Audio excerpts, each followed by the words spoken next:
আজকে আমি আপনাদের সাথে শেয়ার করব খুবই মজার একটি রেসিপি। তো এই রেসিপিটা তো খুবই সহজে রান্না করা যায়।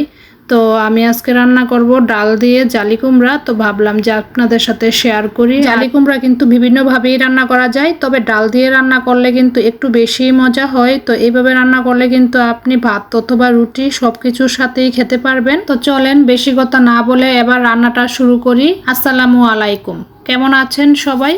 তো আজকে আমি জালি কুমড়া রান্না করব ডাল দিয়ে। এজন্য আমি জালি কুমড়াগুলোকে ছোট ছোট করে কেটে নিয়েছি। আর এই কুমড়াটা অনেক সুন্দর ছিল, একদম কচি ছিল।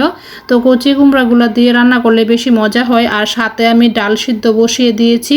তো ডালগুলো মোটামুটি সিদ্ধ হয়ে এলে তারপরে আমি এখানে জালি কুমড়াগুলো দিয়ে দিব। এই পর্যায়ে ডালগুলো বেশি সিদ্ধ করার দরকার নেই, কারণ জালি কুমড়ার সাথে বাকি সিদ্ধ হয়ে যাবে। তো এই জন্য আমি মোটামুটি সিদ্ধ হয়ে এলে আমি জালি কুমড়াগুলো দিয়ে দিলাম। আর সাথে আমি লবণ দিয়ে দিলাম। আর এখন আমি অন্য কোনো মশলা ব্যবহার করব না, কারণ অন্যান্য মশলাগুলো ব্যবহার করলে কিন্তু ডালটা সিদ্ধ হতে সময় লাগবে। এই জন্য আমি অন্য কোনো মশলা এখন দিব না, শুধু লবণ দিয়ে কিছুক্ষণ সিদ্ধ করে নিব।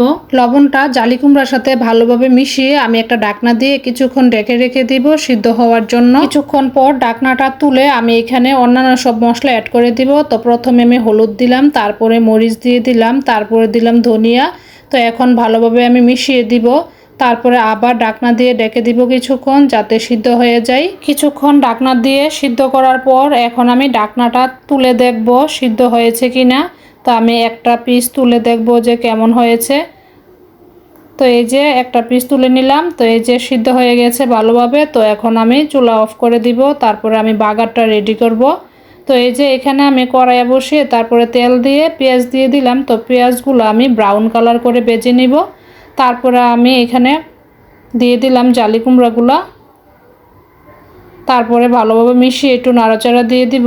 তো এইভাবে আমি 2-3 মিনিটের মতো জাল করে নিব, যাতে পানিটা আর একটু শুকিয়ে যায়। এইভাবে জালি কুমড়াটা রান্না করার ফলে কিন্তু খুবই মজা হয় খেতে। তো এই যে 2-3 মিনিট পর আমি ঢাকনাটা তুলে তারপরে এখানে কিছু কাঁচামরিচের ফালি দিয়ে দিলাম। আর এই কাঁচামরিচগুলো পরে দিব বলেই কিন্তু আমি প্রথমে গুঁড়ামরিচ কম ব্যবহার করেছি। আর কাঁচামরিচটা দেওয়ার ফলে খুবই সুন্দর একটা ফ্লেভার বের হয়ে আসে তরকারি থেকে। তো আমি ঢাকনা দিয়ে আরও কিছুক্ষণ ঢেকে রাখবো। তারপরে ঢাকনাটা তুলে আমি এখানে কিছু ধনিয়া পাতা দিয়ে দিলাম। তো এর রান্না কিন্তু শেষ হয়ে গিয়েছে। আর খুবই সুন্দর হয়েছে কিন্তু তরকারির কালারটা, সাথে সাথে কিন্তু তরকারি থেকে খুবই সুন্দর একটা ফ্লেভার বের হয়ে এসেছে। আর এই তরকারিটা কিন্তু ভাতের সাথে অথবা রুটির সাথেও কিন্তু খুবই মজা হয় খেতে। আমার বাসায় তো রুটির সাথেও খাওয়া হয় প্রায় সময়।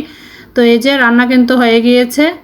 কতটা সুন্দর হয়েছে দেখতে পাচ্ছেন। আর খুবই অল্প সময়ে কিন্তু রান্না করা যায়। আর মশলাও কিন্তু খুবই কম ব্যবহার হয়। যদি আপনাদের কাছে এই রেসিপিটা ভালো লাগে তাহলে অবশ্যই ট্রাই করে দেখবেন। তো আজকের ভিডিওটি এই পর্যন্তই। সবাই ভালো থাকবেন, সুস্থ থাকবেন। আল্লাহ হাফেজ।